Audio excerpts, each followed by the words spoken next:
bienvenidos todos una vez más. Creo que estoy compartiendo pantalla. Sí, Si no, decídmelo. La charla de hoy va sobre gRPC, una alternativa eficiente para conectar nuestros servicios, ¿vale? Vamos a desmitificar un poco y Ramón nos va a presentar un súper ejemplo. Entonces, ¿quiénes somos, no? Pues Ramón, tú preséntate tú. vale, pues mi nombre es Ramón. Actualmente estoy trabajando en Codurance como Agile Delivery Manager y tengo como compañero a Javier. Y pues nada, estuvimos hablando de hacer esta charla y aquí estamos. O sea, vamos a ver qué tal, si hacemos algo interesante. Ahí tenéis mi Exacto. Twitter por si queréis seguirme. Suelo escribir alguna que otra cosilla. Nada interesante o nada importante, pero sí que algo del mundillo. Y nada, por ahí nos podéis seguir. Genial, Ramón.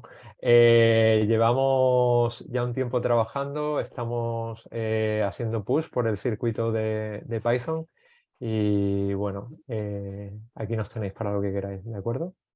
Y sin más dilación, vamos a darle un poquito. Recordar antes de empezar lo de siempre, ¿no? Disclaimer. El objetivo de la charla es, como siempre, desarrollar en armonía, ¿no? De una forma constructiva. Queremos proveer a todos de valor y aprender juntos. Nosotros hemos trabajado el tema. Ramón tiene mucho conocimiento sobre el tema, pero esto es una sala abierta, ¿no? Preguntas, cuestiones, opiniones, son todas bienvenidas, todas de manera constructivas, ¿no? Y al final el objetivo que queremos conseguir es incrementar la calidad del software profesional y no profesional que desarrollamos, ¿de acuerdo? Vale, pues entonces vamos a ver un poco el menú para hoy. El menú para hoy es una breve introducción teórica para ponernos todos al mismo nivel y luego tendremos un ejercicio que está muy chulo que luego Ramón nos desvelará. Terminaremos con unas buenas prácticas de cómo usar gRPC y al final, como siempre, una sesión de preguntas y algunas referencias, ¿vale? No obstante, aunque tenemos esta sección, recordad que podéis hacer preguntas por el chat o de viva voz, ¿de acuerdo? Vale, entonces empezamos ahora con el tema. Vale, la charla va sobre gRPC, ¿vale? Y gRPC es un protocolo de comunicación. Y diréis, ¿y esto que nos presentas aquí qué es, vale? Pues está muy relacionado con la comunicación, porque toda comunicación necesita un acuerdo entre las partes para que nos podamos entender, ¿no? Y uno de los puntos fuertes de gRPC es cómo se hace este acuerdo en la comunicación que se establece.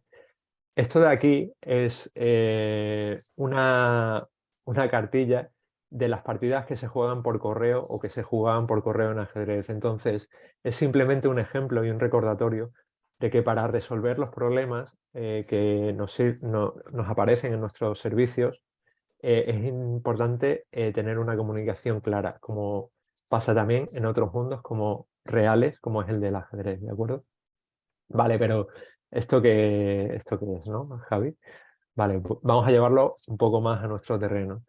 Vale, ¿qué os estoy presentando aquí? Lo que os estoy presentando aquí está sacado de un caso de estudio de Netflix y de una charla que está online, que luego compartiré, ¿de acuerdo? Y cada uno de estos circulitos representa uno de los servicios que tiene Netflix, con los que funciona Netflix, ¿vale? Netflix, supongo que lo conocéis todos, es la plataforma de vídeo de streaming, ¿vale? Entonces, lo que quiero que veáis es que aquí a la izquierda tienen este punto de entrada, que es un load balancer, ¿no? Entonces las peticiones van ahí. Luego tiene algunos servicios aquí en el medio. Y aquí cuando llegan a la API es hasta donde ellos llaman el edge, ¿no? Como el punto de entrada. Y como veis, la API es la que gestiona todas las peticiones, pero luego, más hacia el interior, tiene una miríada de servicios, ¿no? ¿Por qué? Porque la plataforma se decidió partir en diferentes microservicios, cada uno con su tarea.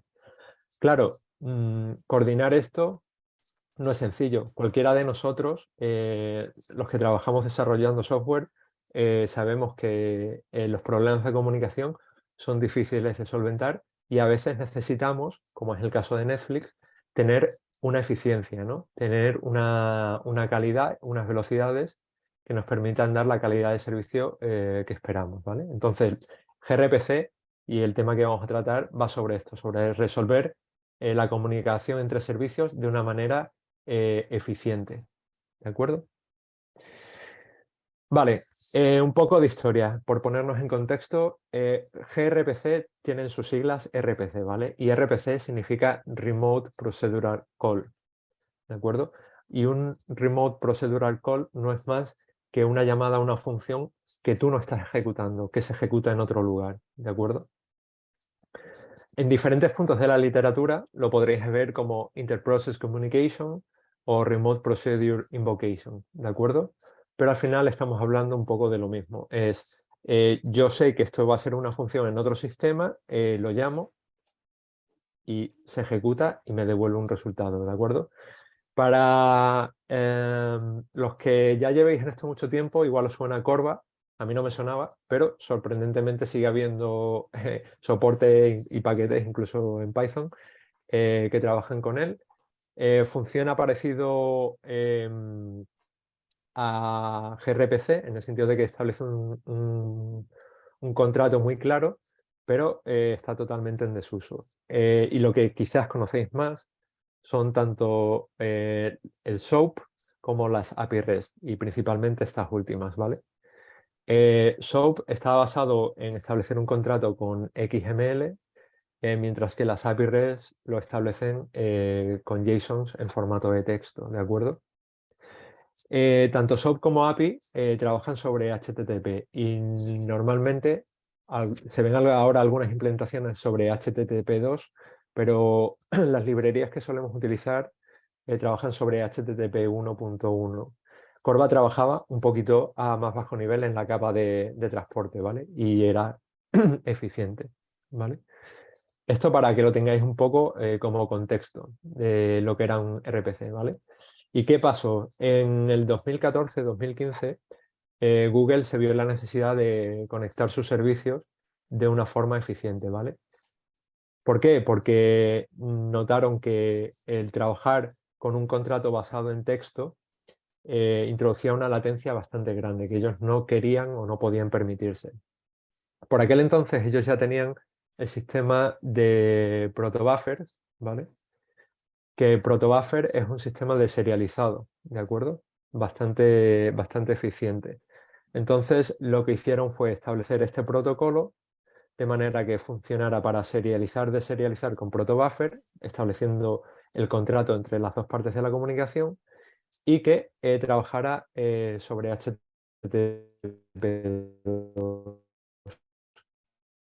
que tiene unas mejoras en cuanto a calidad de servicio respecto a HTTP. Javi, Te estamos perdiendo, Javi. Justo la Hola. calidad se pierde. Sí, Hola. justo te ha vuelto internet, pero Ya, se te ya ha Vale, ido. he vuelto, perdón. Sí, Os ¿podrías juro repetir que... los últimos 20 segundos, porfa? Sí, pago mis facturas, no os creáis. Eh, lo que estaba diciendo era lo de protobuffer, me habéis escuchado, y lo de HTTP2. Lo único que decía es que la G de gRPC yo pensaba que era por Google, y cada release tiene la G por Green o por Global o por diversas cosas, ¿vale? Es curioso. Vale, y hasta aquí la parte teórica. Vamos a entrar un poco en materia, porque hemos hablado mucho de contrato, pero ¿qué es un contrato, no? Un contrato es, pues, esas llamadas remotas que queremos establecer, esas Remote Procedural Call, eh, y los tipos que van a recibir esas llamadas, ¿no? Esas funciones. Entonces, esto de aquí es lo que puede ser, bueno, es un archivo proto, ¿vale? Que es lo que luego será serializado o compilado y luego sería serializado, ¿vale? Pero se establece el contrato como un archivo de texto, que es .protos, ¿vale? Y lo importante de este archivo es lo siguiente, que veáis primero que en la parte de abajo hay una parte que se llama servicios, ¿no? Esto es car service, ¿no? Dentro de este car service, de este servicio, se van a establecer las llamadas que vamos a poder hacer con este protocolo, ¿vale? En este caso, un ping, un getMTGCard, y como veis, tenemos entre paréntesis lo que espera recibir y lo que retorna o lo que retornará, ¿de acuerdo? Y esto que espera recibir y que retorna es lo que se define dentro del contrato como los mensajes, ¿de acuerdo? Podéis ver que tenemos un pin response y dentro está definido como un string, ¿vale? Result igual a 1, ¿vale? Los números no son muy relevantes, es simplemente que se utilizan como IDs, ¿vale? De los diferentes campos. Entonces, uno es una, digamos, una convención, ¿vale?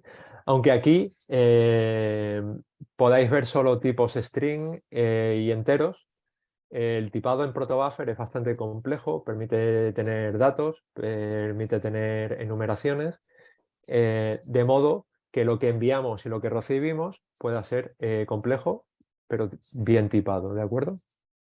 Vale. Una vez que tenemos el contrato, ¿qué se hace con este contrato? Vale, imaginaos que tenemos dos servicios, un consumidor y un productor, ¿vale? Un servidor cliente, ¿no?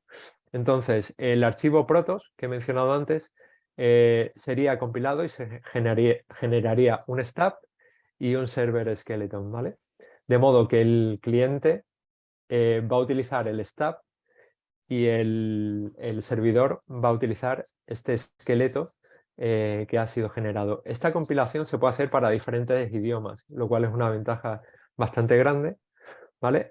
De este modo tendremos al cliente con el stub que podrá establecer una comunicación con el servidor y los dos se entenderán porque el contrato, la comunicación ha sido establecida por el archivo protos, ¿de acuerdo?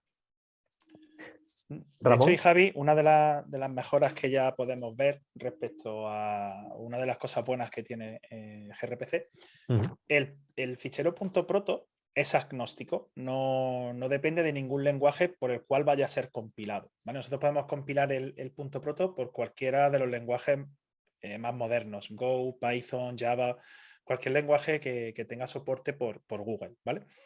¿Qué es lo que luego sí que vamos a tener que ir regenerando dependiendo del lenguaje que vayamos a usar?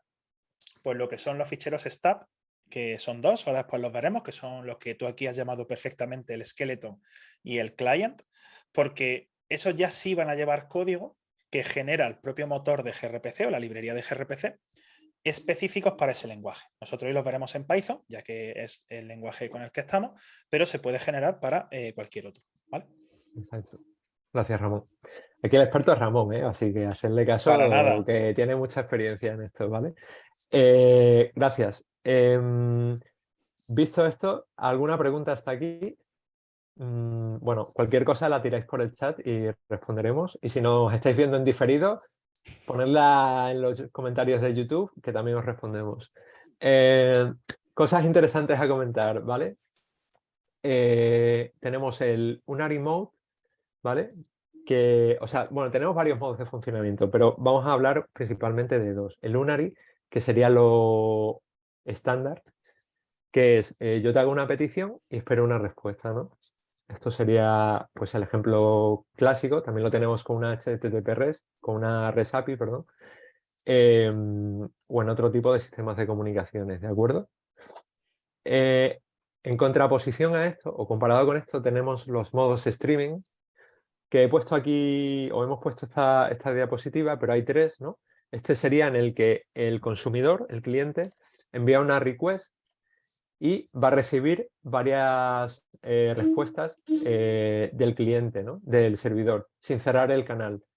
Yo te pido algo y espero un streaming, entonces me lo van enviando el servidor por el canal, ¿de acuerdo? Podría haber un modo, este es el que vamos a ver, si no estoy en lo incorrecto, vamos a ver dos, vale, luego Ramón os lo va a explicar genialmente. Hay otro que es que el consumidor envía varios paquetes, ¿no? Hace un streaming, y el servidor envía solo la respuesta a esa tanda de paquetes. Y luego hay un modo mixto, que es que los dos pueden enviar streamings, ¿no? Varias tandas de paquetes. Esto es parecido a dejar un canal abierto con WebSocket, ¿no? Que igual muchos de vosotros los conoceréis. ¿de acuerdo? Vale, ¿y esto qué nos permite? Esto nos permite remitirnos al ejemplo de Netflix y tener un poco este ejemplo, ¿no? Imaginaos que tenemos una aplicación distribuida en diferentes servicios y cada uno con diferentes lenguajes de programación. Como ha dicho Ramón antes, permite la definición con protos, luego moverla a cada uno de los diferentes lenguajes, de modo que el contrato puede ser distribuido especializado para el lenguaje, ¿vale? Y tener una comunicación entre servicios de una forma muy efectiva o más efectiva que un HTTP REST, ¿de acuerdo? Y hasta aquí ya la parte teórica. Si tenéis alguna duda Sí, teórica... hay una, Javi, pero si quieres, vuelve atrás Sí, y... a ver, No, justo al esquema súper chulo que has puesto con los servicios de distintos lenguajes. perdón. Este es que explica muy bien y me sirve primero para responder a la pregunta de José y también para explicar un poco dónde deberíamos o dónde se puede usar gRPC de la forma menos intrusiva posible, ¿vale? La pregunta, José, ¿API REST está orientada a entidades y gRPC más orientada a acciones? Bueno, si las acciones son procedimientos, son sí, procedimientos de tu código, sería correcto el cómo lo planteas, pero luego verás que podemos hacer cosas muy parecidas, tanto con API REST como con gRPC. Y de hecho, aquí la gente de Go nos lleva ventaja. ¿Por qué? Como ya sabéis, Google apuesta muchísimo por Go y el motor o la librería de gRPC para Go permite con una única compilación de ese fichero .proto generar tanto código para exponer el servicio en gRPC como en API REST de forma paralela. ¿Vale? Para Python todavía no está, pero es que este todavía lo llevo diciendo ya 3 años, entonces no sé si algún día va a estar. O hemos tenido un regalito al final de la sesión, pero oficialmente no existe esta dualidad, ¿vale? Entonces verás que al final se va a difuminar mucho la diferencia a nivel de uso de un API REST y de un gRPC. Se va a quedar mucho más en quién va a consumir, ¿no? Y justo ahí es donde quería llegar. ¿Por qué este esquema arranca con un API Gateway? Porque es que es el caso básico de uso o el caso donde más se puede usar, ¿no? Nosotros no podemos forzar a un cliente a que use gRPC. Primero, porque puede que ni lo conozca. Y segundo, no tiene la versatilidad que tiene una API REST a nivel de tener Swagger, de no necesitar el fichero de contrato para consumir esa API REST, sino entenderla y entender esos verbos. Pero a cambio, gRPC nos da una velocidad mucho mayor y consume muchísimo menos ancho de banda. Y esas dos son sus dos virtudes más grandes, las dos más importantes. Entonces, como bien especifica aquí el esquema, que me gustó mucho cuando lo vi, nosotros cuando usamos gRPC hicimos algo muy parecido. Nuestros clientes usaban una API REST, primero porque no tenían esa necesidad de tan alta demanda del servicio, y segundo, porque un Swagger está más humanizado que un fichero .proto. Ya lo habéis visto y habrá sonado a chino, porque es la primera vez que lo habéis tocado. Bueno, a chino, os ha sonado raro.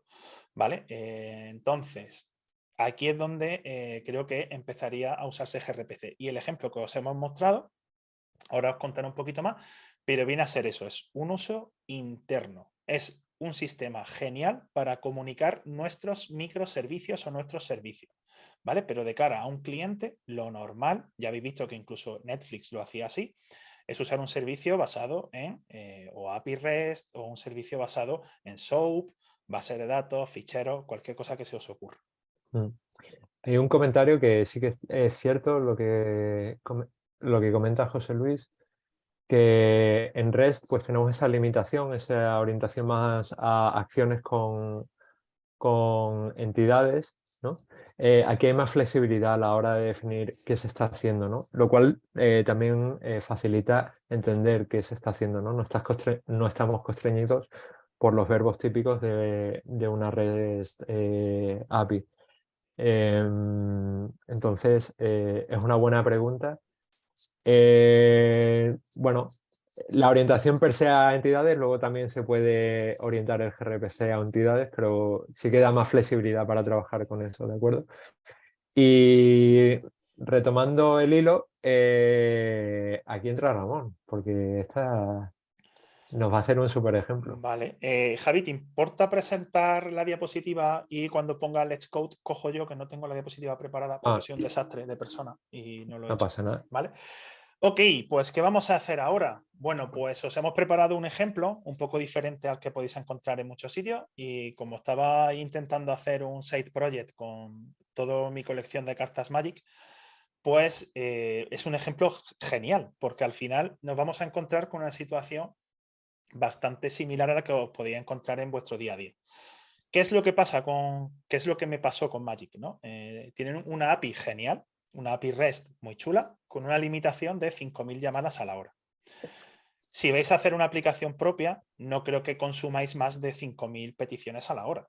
Pero claro, yo quería hacer una cosa diferente. Y creo que sí, ojalá supere esas llamadas, ¿no? Entonces dije, oye, ¿por qué no hago un database? ¿Por qué no hago un scraper? Me bajo toda la información de esa API de forma ordenada, controlando ese máximo de tiempo y haciendo un control de datos descargados.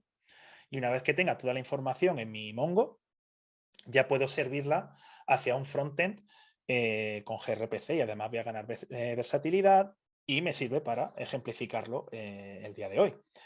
Así que más o menos lo que estáis viendo en pantalla es el ejemplo que vamos a ver hoy. Yo ya he descargado las 70.000 cartas actuales que tiene la base de datos de Magic. Llega hasta la última, creo que no sé si tiene la de Two Brothers y si no, pues está justo en la anterior. La de la versión anterior que sacaron, la colección anterior.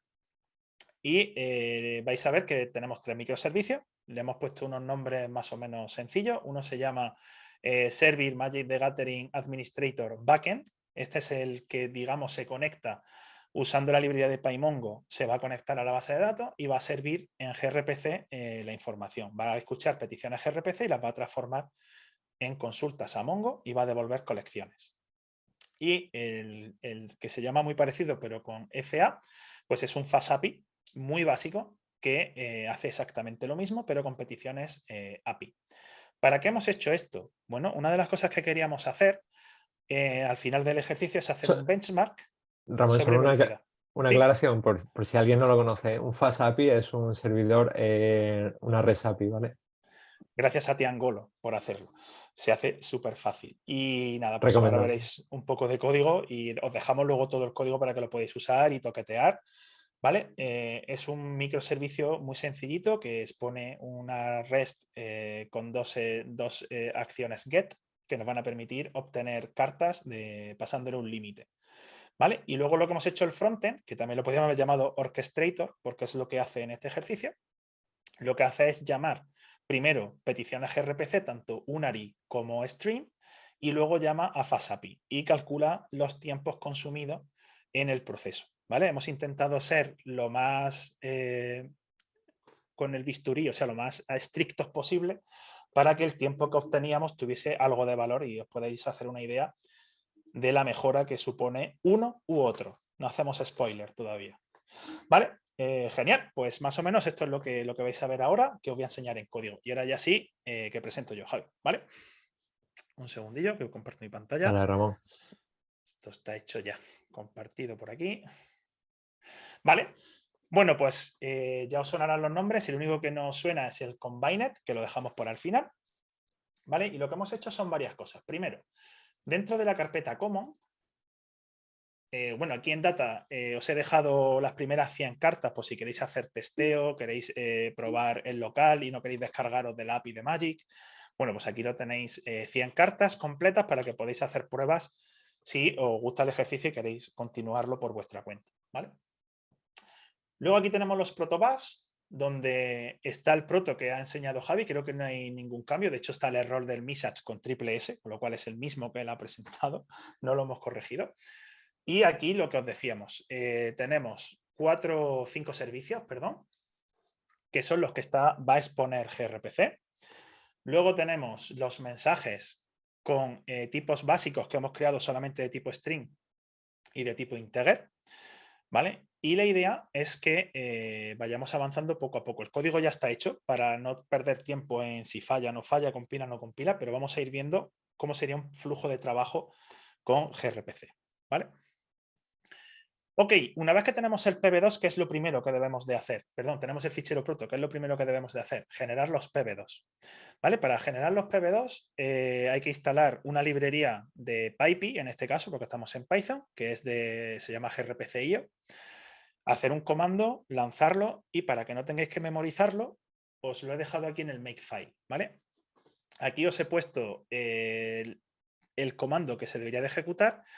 Y además os copia los ficheros PB2 tanto en el servicio de backend como en el de frontend, ¿vale? Lo deja ya preparadito y funcionando.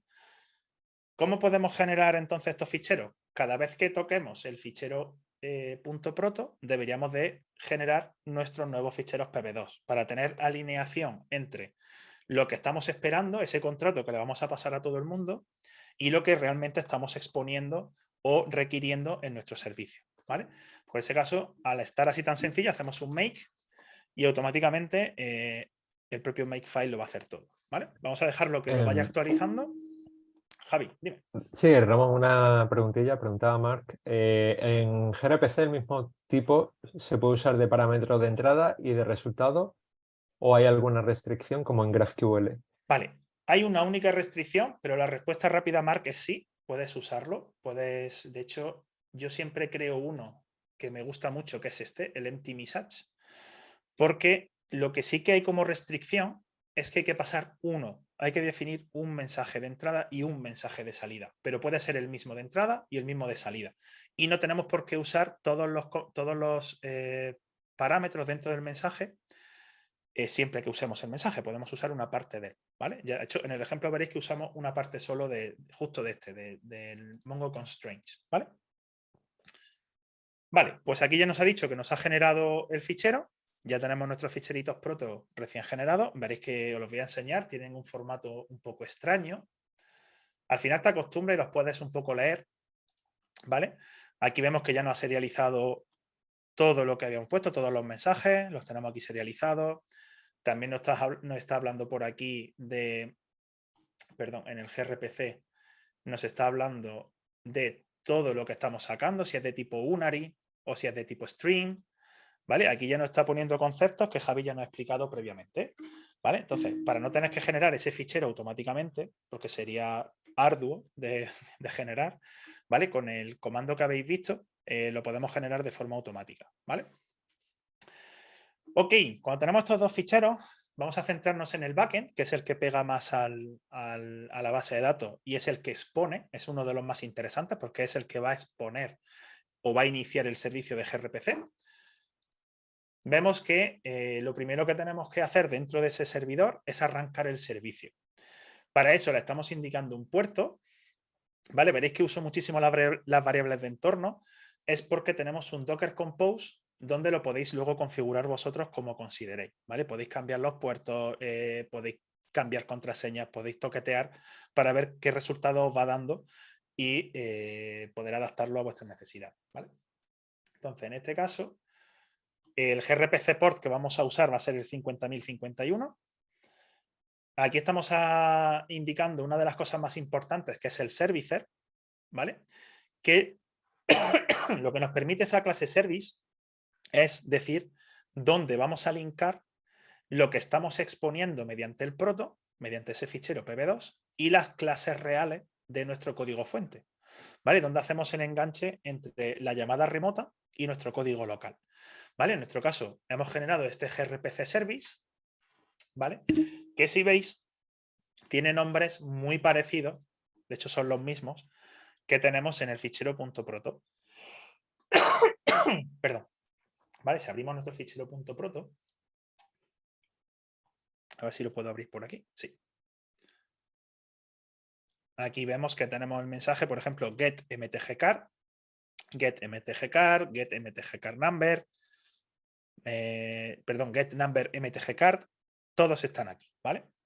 Entonces vemos que ya tenemos ese linkado de la llamada remota usando ese fichero pb2 y poniendo el mismo nombre de la función dentro de nuestro fichero services o service, ya automáticamente el código fuente nos va a hacer el linkado y va a empezar a funcionar, ¿vale? ¿Qué más cosas tenemos que tener en cuenta? Arrancarlo. ¿vale? De hecho, el servicio lo que hemos hecho hasta ahora es configurarlo, le hemos dicho en qué puerto va a funcionar, cuáles son las clases de Python que va a linkar, pero todavía no hemos arrancado el servicio. ¿Cómo lo arrancamos? Vale, tenemos que generar primero un server, ¿vale? El server lo podemos configurar de varias maneras. De hecho, creo que hay dos, ¿no, Javi? Está el Thread Pool Executor y el Procedure Executor. Eh, el process, pero tiene más complicaciones, es más tricky. Luego vamos a comentar un poco sobre Vale, genial. Yo los pools. ¿vale? Yo por ahora siempre he usado el Thread Pool Executor y el número de max workers pues va a depender un poco de las necesidades que tengáis y de o la máquina que esté corriendo vuestro software o del contenedor que hayáis configurado para correr vuestro servicio, ¿vale? Con 2 workers vais a ver que empieza a funcionar bastante bien, ¿vale? Y ya para arrancar el servicio lo que hacemos es añadir todo el server y las funciones de Python a esta función que autogenera gRPC, que es añadir el servicer al server, y a partir de ahí ya lo podemos arrancar. De hecho, lo podemos arrancar de dos maneras, con el insecure port y con el secure port. ¿Por qué solemos usar o por qué yo he solido usar siempre insecure port? Bueno, por lo que os comentaba antes, no es un servicio que vaya a estar expuesto. Por la propia arquitectura, por la propia plataforma, mis microservicios nunca exponen fuera de nuestro sistema, ¿vale? Entonces, lo que hace el insecure port es darnos velocidad, que es lo que nos interesa ahora. Y además quita complejidad de tener que logarme cada vez que vaya a lanzar una petición. Pero esto es por requisito de los proyectos donde yo he usado gRPC. Se puede levantar con un puerto secure y no hay ningún problema, ¿vale? Y ya arrancamos nuestro server, ¿vale? El servicio se va a quedar esperando hasta que o hagamos control C, haya un fallo catastrófico, un error interno del sistema o matemos el microservicio, ¿vale? Mientras tanto, va a estar siempre escuchando. ¿Qué quiero decir con esto? Que es resiliente. Si devuelve algún error al cliente, el servicio va a seguir corriendo, ¿vale? De hecho, ahora veréis que haremos alguna prueba y sigue corriendo, ¿vale? Y esto es más o menos lo que expondría al servicio. Vale, ¿y cómo lo consumimos? O sea, ¿cómo nos vamos a la otra parte? Bueno, pues para irnos a la otra parte, vamos a abrir el frontend y vamos a abrir el main, ¿vale? Aquí en el frontend tenemos un UNARI, ¿vale? Que levanta una conexión completa, lanza una petición y termina. ¿Cómo levanta la petición? Aquí todo es mucho más sencillo. Ya el trabajo core ya lo ha hecho la parte servidora. Aquí, ¿qué es lo que tenemos que hacer? Pues muy parecido a cuando usamos una API. Conocer la IP del servidor gRPC, el puerto que está exponiendo y conocer qué funciones o qué servicios está exponiendo mediante gRPC. Para eso, ¿qué es lo que tiene que hacer la persona que ha generado el server? Ir pasándonos las versiones del proto cada vez que las vaya actualizando, ¿vale? Si el cliente, el servidor, va actualizando el proto, pero no nos pasa el fichero .proto, no nos vamos a enterar nunca de qué está pasando ahí. Nos vamos a enterar mediante errores. ¿Vale? Oye, pues este servicio ya no está. ¿Pero qué nombre le ha puesto? Pásame el proto. Esto, Ramón, solo un inciso porque va Sí. muy relacionado y antes en el chat comentaba Rubén, a nivel de versionado, ¿qué problemas habéis encontrado? Le he dicho que la podemos responder al final, pero como estás hablando un poco de versionado, si quieres Correcto. lanzarte ahora. Vale, pues tema del versionado. La dejo un minuto y ahora la respondo, ¿vale? Termino con el tema de arrancar el servidor y hablamos del versionado, ¿vale? Pero sí que O la dejamos uno para de... el final, como quieras. Ahora después hablamos, no pasa nada. La tengo yo aquí Vale, anotada y ahora lo comentamos, porque es muy importante el tema del versionado, ¿vale? Yo creo que perfecto. todos los que hemos trabajado con API REST, el tema de versiones nos interesa. Vale, pues aquí, como estaba diciendo, una vez que nos pasan ese fichero pb2 o ese fichero .proto, o generamos nosotros el fichero pb2 ejecutando el mismo comando que hemos ejecutado previamente, nos instalamos la librería de gRPC, lanzamos nuestro comando sobre el fichero .proto que nos ha dado el servidor y generamos nuestros ficheros pb2. O incluso el cliente nos puede dar directamente los ficheros pb2. Oye, el cliente me refiero al servidor, perdonad que a veces lo mezclo. El servidor nos da ya los ficheros pb2 compilados, si están en nuestro lenguaje, nos sirven también, ¿vale?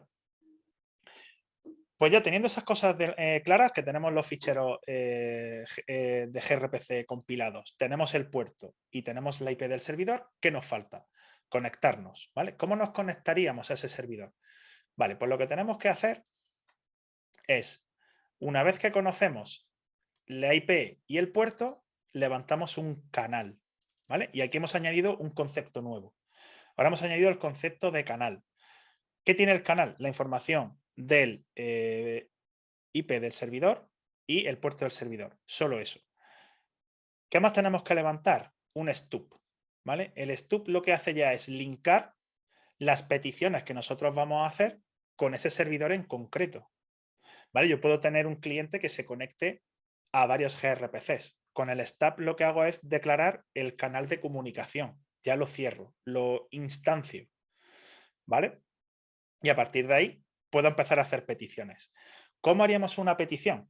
Bueno, pues el stub, además de ser esa instanciación de la conexión, también tiene la información de, como ya viene compilado, tiene la información de qué servicios está exponiendo el server, ¿vale? Nos va a ayudar autocompletando, nos va a permitir corregir el local antes de lanzar peticiones si no estamos llamando a la función correcta, nos da información de qué está esperando, qué tipo de mensaje está esperando recibir el servidor, ¿vale? Tenemos un contrato más avanzado, ya adaptado a nuestro lenguaje, ¿vale?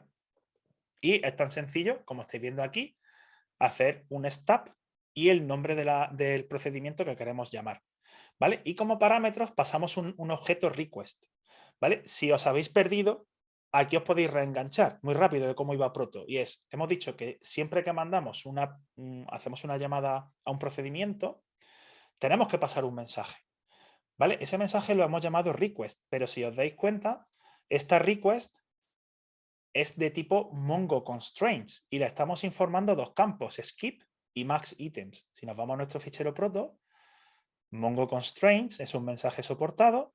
De hecho, es el mensaje de entrada que tiene la petición a la que vamos a llamar, que es getNumberMTG_card, que es esta. Vemos que es Mongo Constraints, todo va encajando perfectamente. Y una vez que tenemos un objeto de ese tipo, ya se lo podemos pasar como parámetro y ejecutar la llamada. Si todo coincide, tenemos respuesta, ¿vale? Con estas 2 líneas, 4 líneas, porque la obtención de la IP por OS Environment no es obligatoria, tendríamos la conexión levantada. Y otras 4 líneas de levantar el servidor. 8 líneas en general. Creo que es eficiente a nivel de código. Ahora veremos si es eficiente a nivel de ejecución, ¿vale? Javi, ¿cómo vamos de tiempo? ¿Voy rápido? ¿Voy lento? ¿Me lío mucho? No, nos quedan unos 15 minutillos.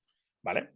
Por lo menos para ver un par de ejecuciones, ¿no? Que nos dé tiempo a verlo estos movimientos y dejar también tiempo para dudas. Sí. Vale, pues bueno, pues si seguís viendo el editor, aquí lo que tenemos son 2 llamadas. Llamamos a getNumberMTG_cards. Vamos a llamar 2 veces a la misma, al mismo service de Proto. Un segundo, que me estoy quedando sin batería, conecto esto y os sigo escuchando.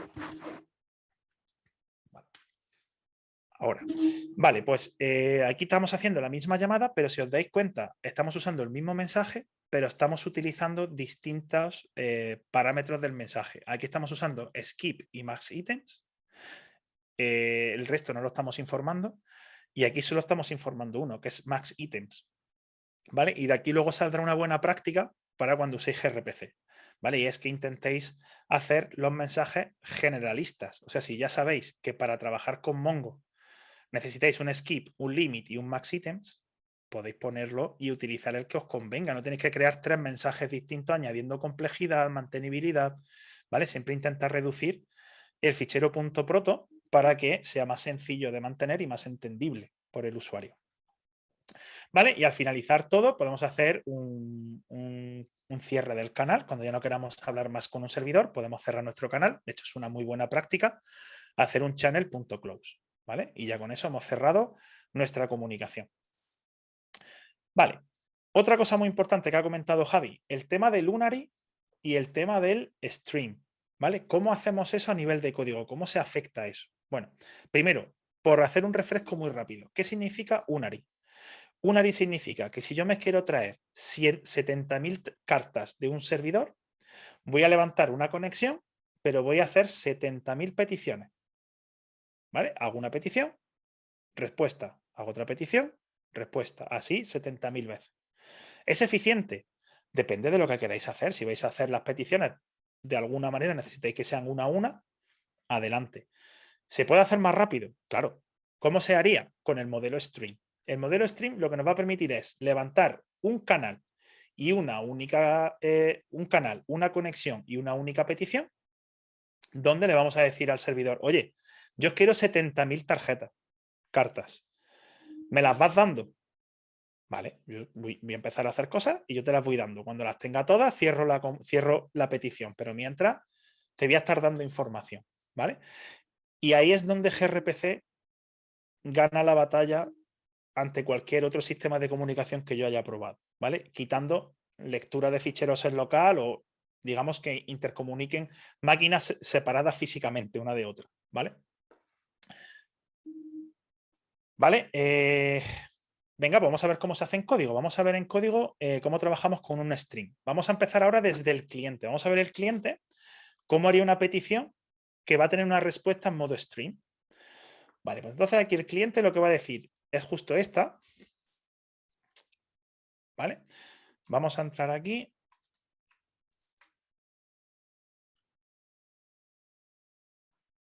Vale, no, perdón. Quietos, parados. Aquí. Vale, para el cliente es una petición normal. ¿Vale? Yo te voy a pedir al servidor, de hecho, solamente sé que es de modo string porque la respuesta del proto me has indicado que es de modo string, pero las peticiones son de modo unary, con lo cual la petición sea con respuesta string o sea con respuesta unary, veis que es exactamente la misma. ¿Qué es lo que va a cambiar?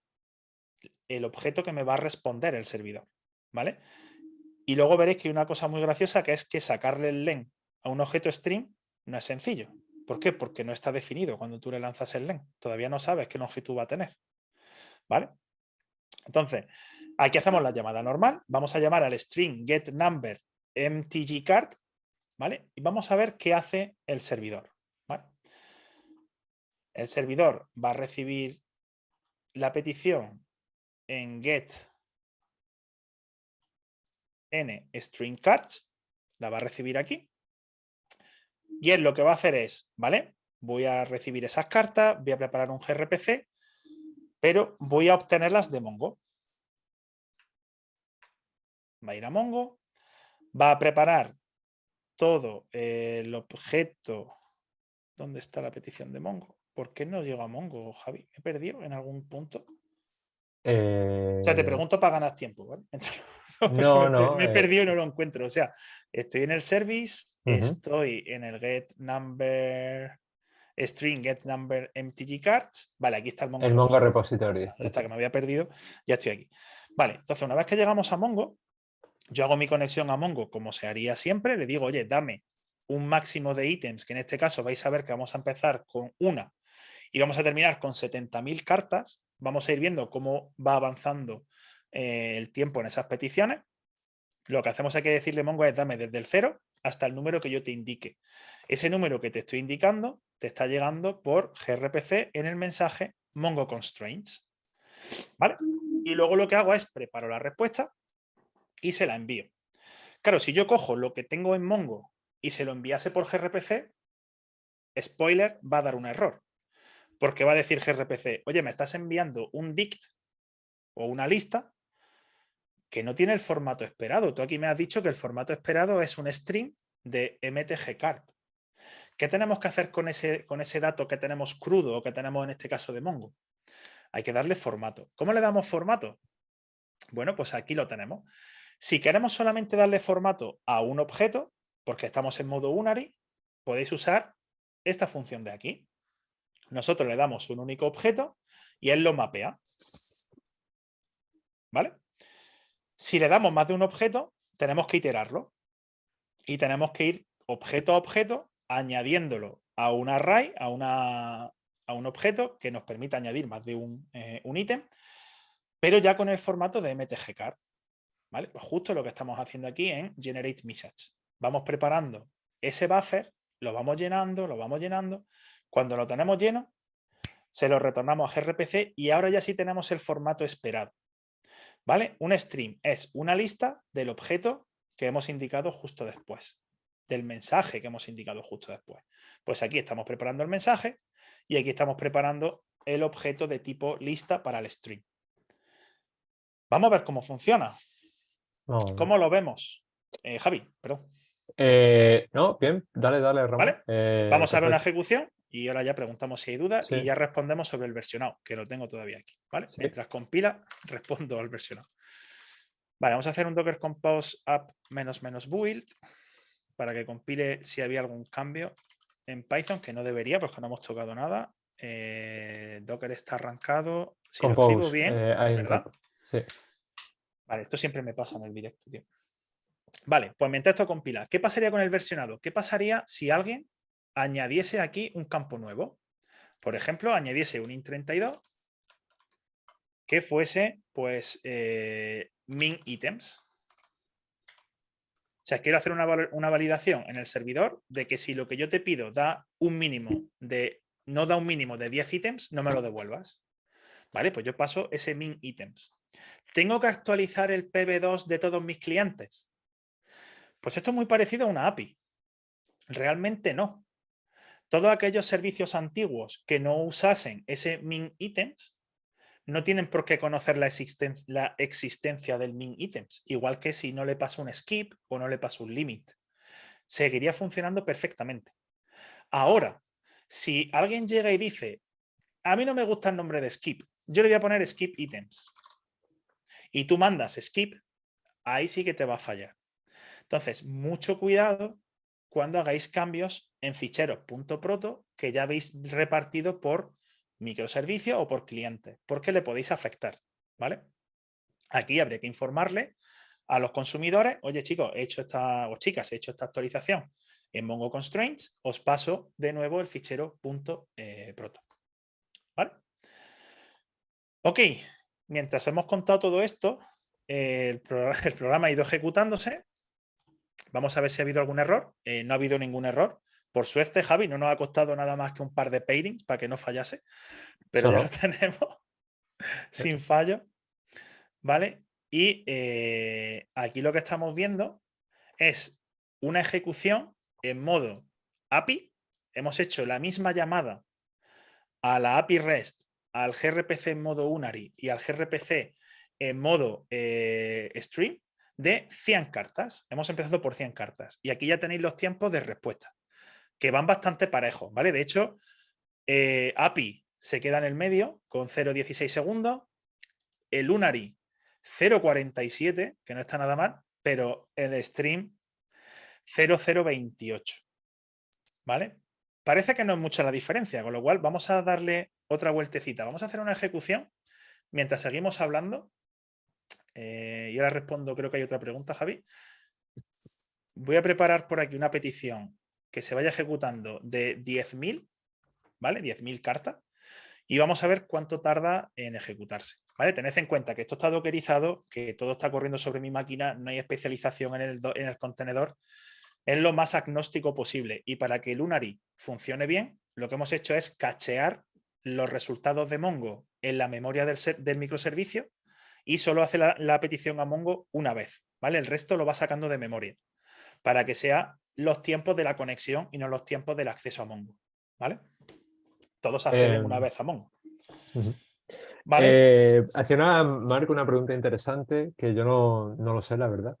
Dice, si el servidor va a mandar esa info, sí, igualmente aunque no tenga el PB2 actualizado, pero no la podré leer o el deserializador lo va a borrar. no, te va a llegar. O sea, te va a llegar, pero tú para consumirla tienes que cambiar el PB2, ¿vale? Una vez que cambies el PB2, ya te puedes otra vez poner en esa a consumir y ya te va a llegar el nuevo campo. Y así te lo vas a ver mapear, ¿vale? Pero buena pregunta, además. Muy buena. O sea, el servidor no especializa por el cliente, sino, oye, yo te lo mando todo y tú escuchas y te llevas lo que tú consideras. No tienes esa opción de preparar distintas respuestas para distintos clientes. Él prepara una y la envía, ¿vale? Si queremos hacerlo, lo podemos hacer nosotros, pero él no lo hace automáticamente. Vale, pues aquí tenemos la siguiente respuesta, ya con 10.000 y nos ha fallado. Esto pasa mucho. ¿Qué ha pasado? Un segundo. Que no lo habré parado y quizás haya quedado algo por ahí funcionando. Prueba a ver. Sí, porque no hemos tocado nada, solo he puesto el 10.000. Está petando el combine, no obstante, así que... Vale. Si no lo cambiamos del combine al normal que tengo los puertos. De hecho, lo voy a hacer, ¿vale? Para que así nos quitamos errores y el combine lo vemos al final. Vale, lo cambio en un segundo en el Docker Compose. Es tan fácil como que esto va a ser el puerto al que se va a conectar el frontend. Es, en vez de al combined, se va a conectar al backend, al puerto 5051. En vez de al combined, la API está en backend FA y el puerto es el 8000. ¿Vale? Creo que ya con eso, cuando lo vuelva a lanzar, ya lo vamos a tener apuntando a los dos microservicios, no al combined, ¿vale? Y no debería de fallar, claro está.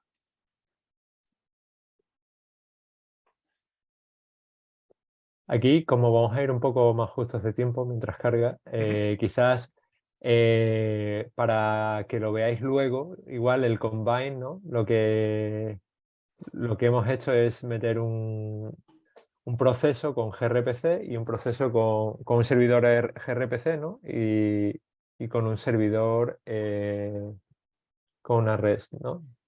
Entonces, podéis mirarlo porque no sé si nos va a dar tiempo a Vale. nosotros. Luego lo miramos, Javi, y lo dejamos corregido en el repo. No sé por qué está fallando, ¿vale? Algo tiene que estar por ahí raro.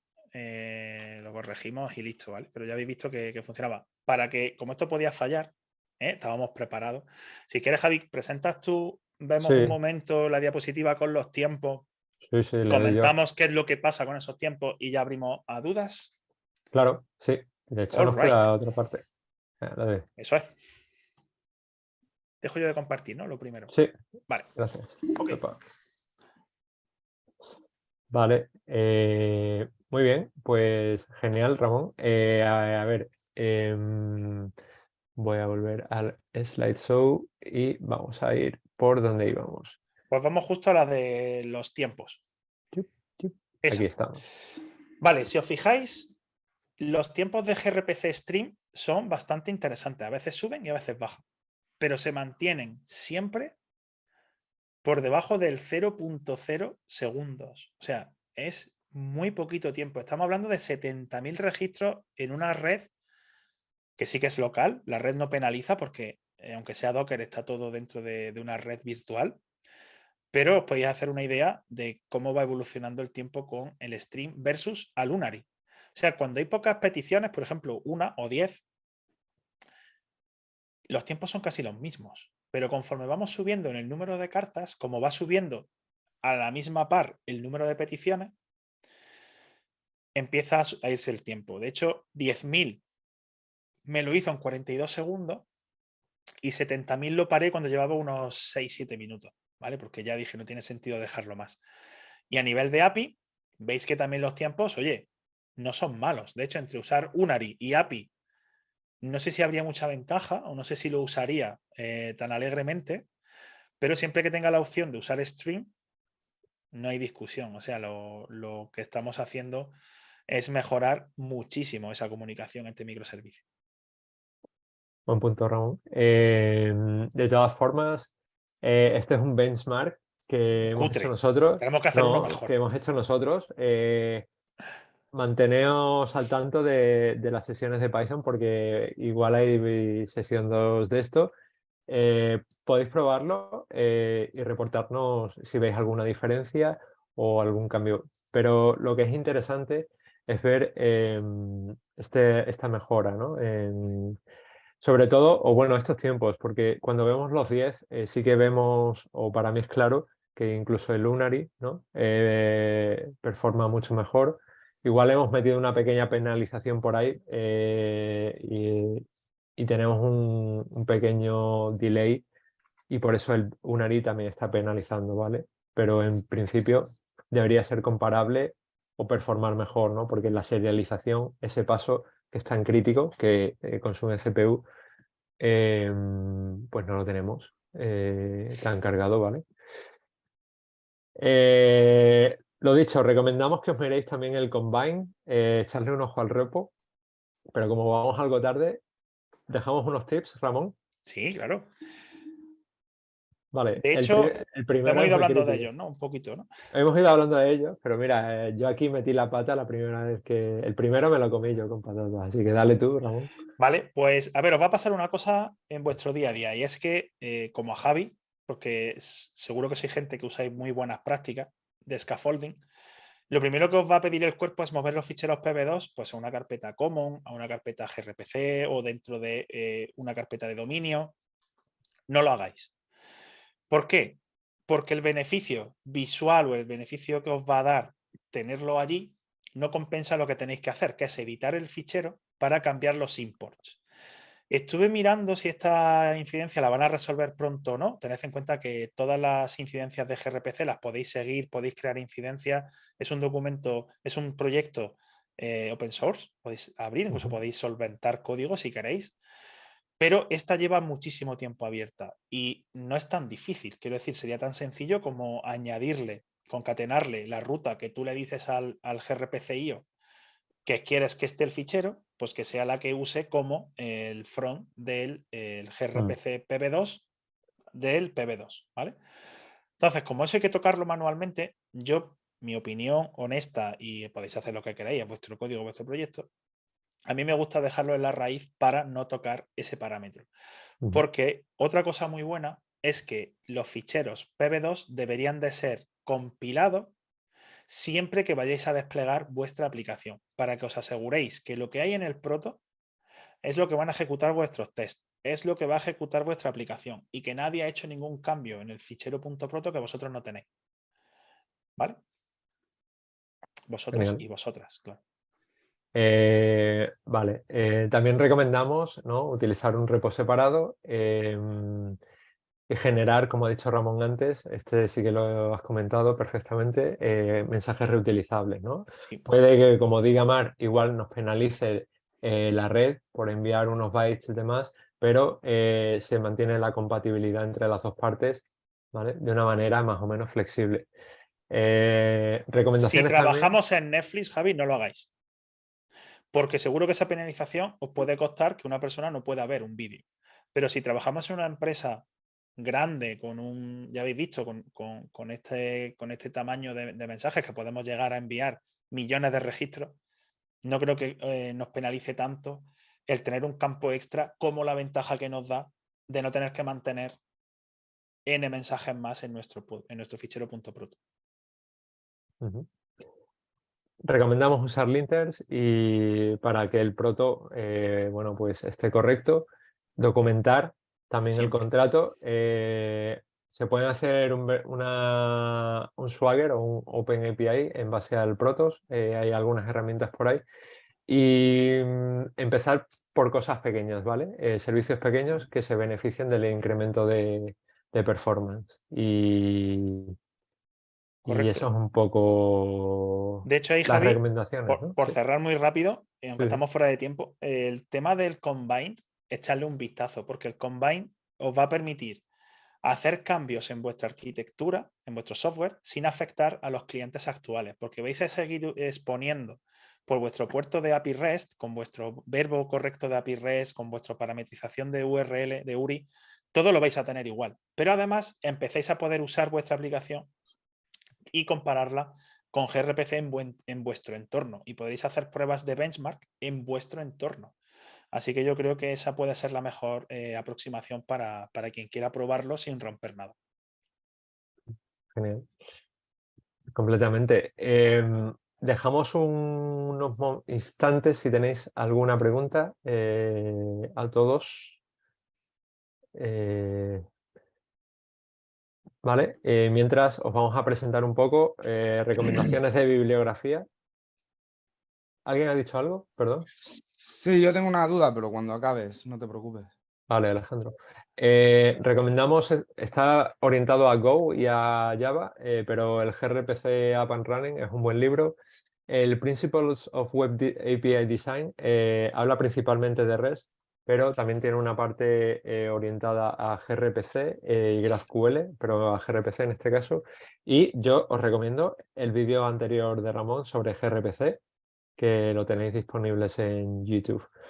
Además de eso, aquí abajo encontraréis también en el repositorio de gRPC en GitHub ejemplos con Python. Ahí os recomiendo entrar en el multiprocessing, donde vais a ver lo que comentamos, pero no da tiempo a explicarlo, los challenges que hay al utilizar multiprocessing pool o processing thread, pool executor en vez de thread pool executor, ¿vale? Y también podéis ver ejemplos con async.io. Alejandro, dime, o dinos. Sí, es para Ramón. En el tema del Spring, no me ha quedado claro por qué estás usando un yield en vez de volver todo el array. Muy buena pregunta. De hecho, creo que es por el concepto que tenemos de que te lo voy enviando conforme lo voy generando. No te lo envío cuando está todo completo y te hago una petición solo del array. Aquí, Javi, corrígeme, tío, si me estoy yendo por donde no es, sino que con el yield lo que vamos haciendo es, conforme vamos teniendo el objeto, te lo voy pasando. Por eso luego no puedo hacerle un len. Si abrís el frontend, veréis que todo se hace con len menos el stream, que se hace un for items in result, porque el len te dice que no te lo puede dar. Y es justo por eso, porque estamos usando esa ventaja que tiene el yield junto con el stream. Ok. ¿Sí? Buena pregunta, Alejandro. Muy buena esa. Gracias, Alejandro. Chicos, bueno, gracias, Marc. Se nos alarga un poco, ha estado genial el ejemplo de Ramón que os hemos presentado, que ha presentado él, está estupendo, pero bueno, ahora toca cerrar. Recordad que, bueno, vosotros sois la parte importante, sois la comunidad, así que os esperamos en futuros meetups sobre Python y demás temas. Gracias a todos.